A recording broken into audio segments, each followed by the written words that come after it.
Hello everyone, welcome back to my channel education adda 9। और आज का टॉपिक है हमारा मैकेनिज्म ऑफ ब्रीदिंग।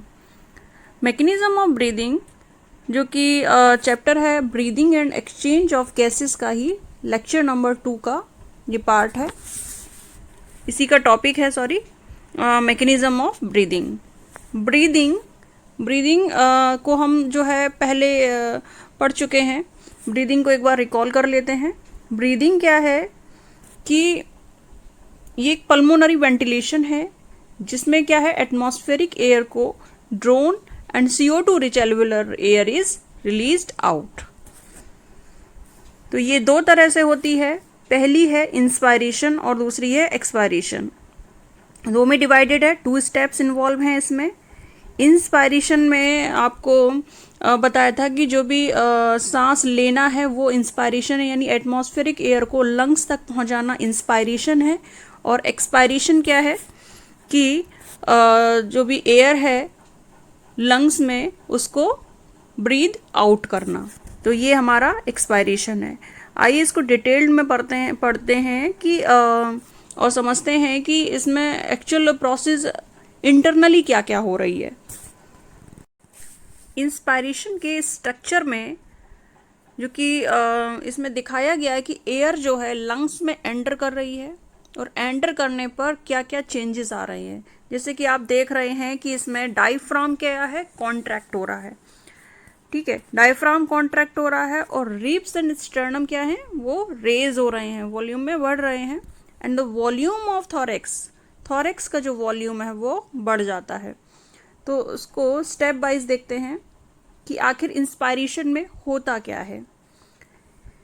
इंस्पायरेशन के प्रोसेस में ये इनिशिएटेड होती है कॉन्ट्रैक्शन इन डायफ्राम देखिए, डायफ्राम का कॉन्ट्रैक्शन होगा।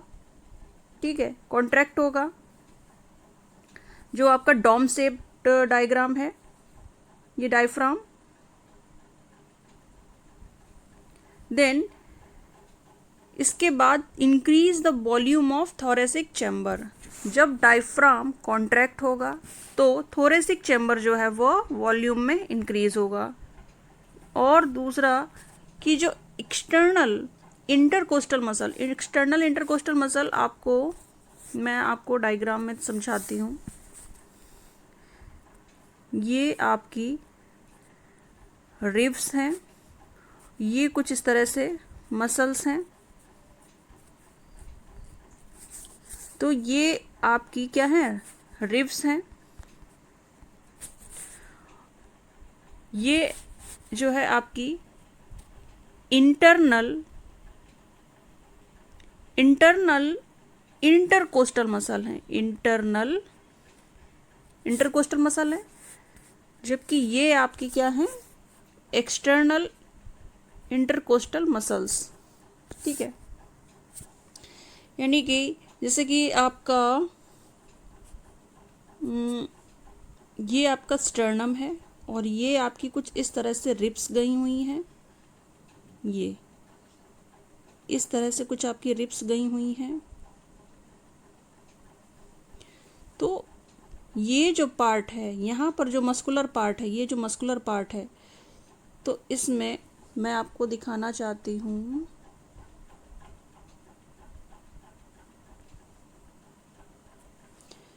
ये जो पार्ट है आपका एक्सटर्नल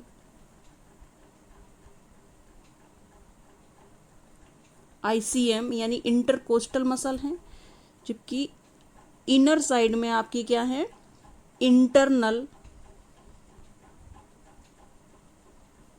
ICM इंटरकोस्टल मसल है।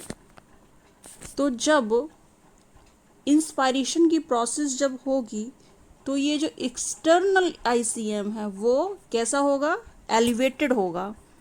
ठीक है, और जो इंस्पायरेटरी मसल्स होती हैं वो increase in volume of in lungs.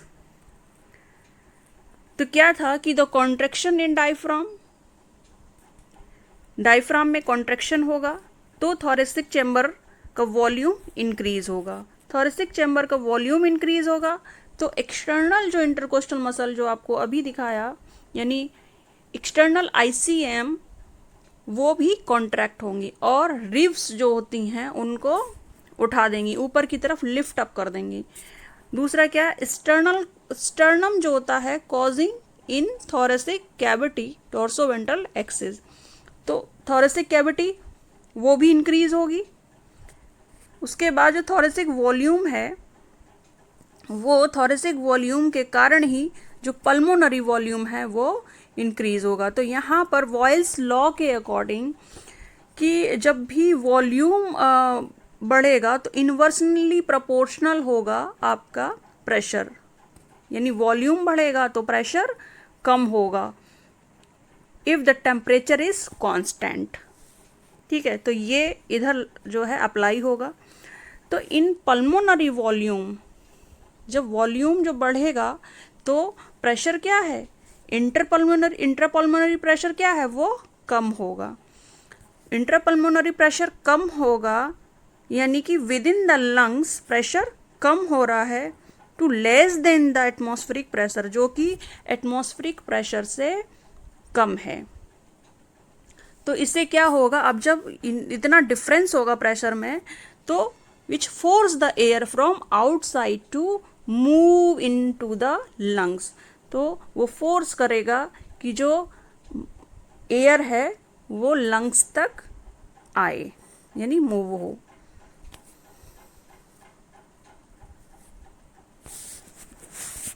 आगे देखते हैं एक्सपायरेशन। ये एक्सपायरेशन का स्ट्रक्चर है। एक्सपायरेशन में क्या हुआ कि अब इसमें जब एयर निकालेंगे तो थोरेसिक चैम्बर का वॉल्यूम क्या है, वो कम होगा। ठीक है, वॉल्यूम कम होगा तो रिब्स जो पहले एलिवेट हो रही तो इस कंडीशन में अपनी ओरिजिनल कंडीशन में आ जाएंगी, यानी रिलैक्स हो जाएंगी। और ये जो आपका डायफ्राम है ये भी कैसा है, ये अब रिलैक्स हो जाएगा, रिलैक्स कंडीशन में हो जाएगा, जबकि इंस्पायरेशन में क्या हो रहा था, वो कॉन्ट्रैक्ट हो रहा था। तो कह सकते हैं कि इसके स्टेप्स क्या होंगे कि एक तो डायफ्राम रिलैक्स हो जाएगा। ठीक है, दूसरा क्या है कि जो एक्सपायरेटरी मसल्स हैं वो भी क्या हैं, अब रिलैक्स हो जाएंगी। एक्सपायरेटरी मसल्स कैसी हो जाएंगी, रिलैक्स हो जाएंगी। देन वॉल्यूम जो है, थोरेसिक वॉल्यूम है वो भी रिड्यूस होगा एंड पल्मोनरी वॉल्यूम वो भी कम होगा, यानी थोरेसिक वॉल्यूम और पल्मोनरी वॉल्यूम कम होगा। तो जब वॉल्यूम कम होगा तो जो प्रेशर है वो कैसा होगा, इंक्रीज होगा। प्रेशर इंक्रीज होगा, इसका मतलब है कि जो विद इन द लंग्स जो प्रेशर है वो ज़्यादा है एटमॉस्फेरिक प्रेशर से। ठीक है, यहाँ पर एटमॉस्फेरिक प्रेशर कम हो गया और with in the lungs pressure ज़्यादा हो गया। तो इस कंडीशन में expulsion of air from the lungs, यहाँ पर फिर जो एयर का जो मूवमेंट है वो लंग्स टू फ्रॉम लंग्स होगा। ठीक है, आई थिंक आपको इंस्पायरेशन और एक्सपायरेशन तक का ये जो है स्टेप बाय स्टेप प्रोसेस समझ में आया होगा। आगे देखते हैं लंग्स वॉल्यूम। लंग्स वॉल्यूम यानी static lungs volume are the volume of breathing by an individual, each of these volume जो रिप्रेजेंट होता है volume of air present in the lungs under specific position. तो यहाँ पर जो स्टैटिक लंग वॉल्यूम है वो 4 तरह का है। पहला है टाइडल वॉल्यूम, दूसरा है इंस्पायरेटरी रिजर्व वॉल्यूम जिसको IRV भी बोलते हैं, और थर्ड है एक्सपायरेटरी रिजर्व वॉल्यूम और इसको ERV। फोर्थ है रेजिडुअल वॉल्यूम और इसको शॉर्ट में RV बोलते हैं। तो टाइडल वॉल्यूम क्या है, ये देखिए, टाइडल वॉल्यूम जो है उसको अमाउंट बताया गया 500 ml। ठीक है, तो टाइडल वॉल्यूम एक्चुअल में होता है क्या है कि अमाउंट ऑफ एयर की वो अमाउंट जो कि इंस्पायर और एक्सपायर की जाती है ड्यूरिंग नॉर्मल ब्रीदिंग, तो इसको हम टाइडल वॉल्यूम कहते हैं। तो अमाउंट इसका हो जाएगा टाइडल वॉल्यूम का 500 ml। Inspiratory reserve volume, inspiratory reserve volume वो होता है जैसा कि आपको स्ट्रक्चर में दिख रहा है, इंस्पायरेटरी वॉल्यूम कि वो एडिशनल वॉल्यूम एयर का, वो additional volume that can be inspired forcefully, जो कि इंस्पायर्ड की जाती है forcefully after end of the normal inspiration. तो नॉर्मल वैल्यू इसकी क्या होगी, इसकी नॉर्मल वैल्यू जो है 500 to 3000 ml होगी। ठीक है, 2500 to 3000 ml। वाइल अगला है ERV, expiratory reserve volume. It is an additional volume of air, ये वो एडिशनल एयर का वॉल्यूम है जो कि एक्सपायर्ड की जाती है। एक्सपायरेटरी है रिजर्व वॉल्यूम तो एक्सपायर होगी इसमें, तो एक्सपायर्ड होगी, expired out forcefully after normal expiration. तो इसकी जो नॉर्मल वैल्यू है वो कितनी होगी, इसमें 1200 दिखा रखी है लेकिन वो 1000 to 1200 ml तक होगी। ठीक है, इस रेंज तक। अगला है रेजिडुअल वॉल्यूम। रेजिडुअल वॉल्यूम वो रिमेनिंग वॉल्यूम लंग्स में जो कि आफ्टर फोर्सफुली एक्सपायरेशन के बाद जो रह जाती है उसको रेजिडुअल वॉल्यूम बोलते हैं। और इसका जो नॉर्मल वैल्यू है वो 1200 ml तक हो सकता है। ठीक है, तो यहाँ तक आपको वॉल्यूम समझ में आए होंगे। आगे देखते हैं lung capacity. Pulmonary capacities which can be used in the clinical diagnosis like asthma, fibrosis etc।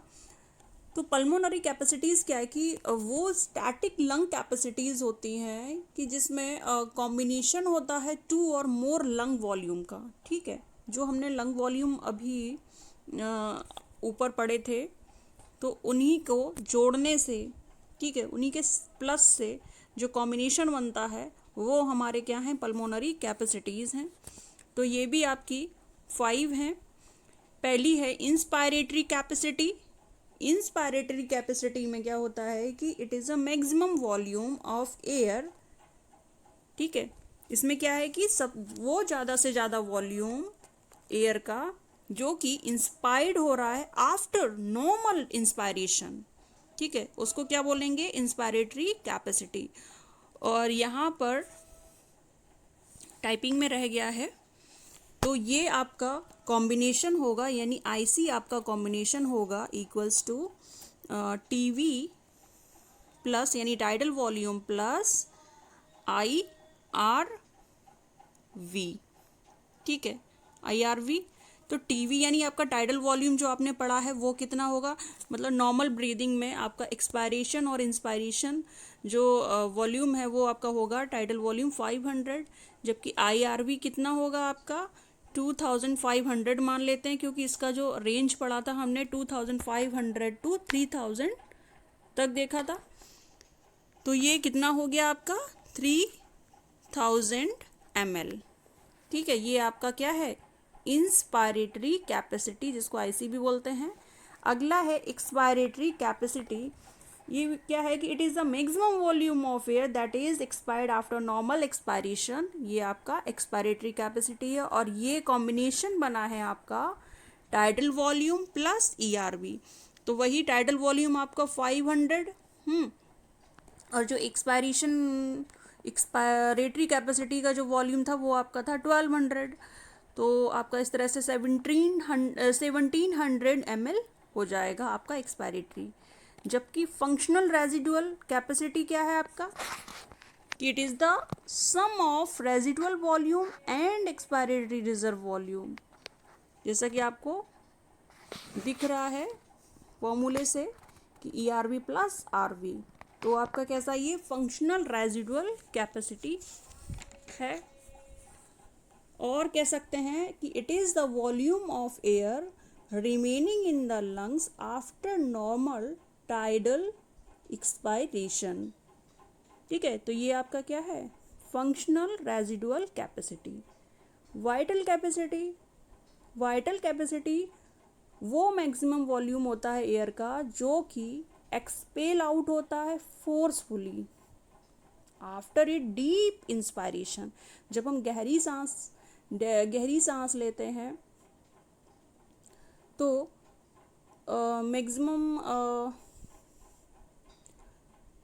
वो maximum volume of air that can be expel out forcefully after deep inspiration. ठीक है, तो यहाँ पर आपका ERV plus TB plus IRV, तो इन तीनों की जो वैल्यू आपको बताई गई है उनको ऐड करके वो वॉल्यूम निकल आएगा। जबकि टोटल लंग कैपेसिटी में क्या है कि सारे जो वॉल्यूम हैं, चारों वॉल्यूम हैं, उनका कॉम्बिनेशन है, तो उससे आपकी टोटल लंग कैपेसिटी निकल आएगी। ठीक है, it is also include RV, so it can not measure by spirometry.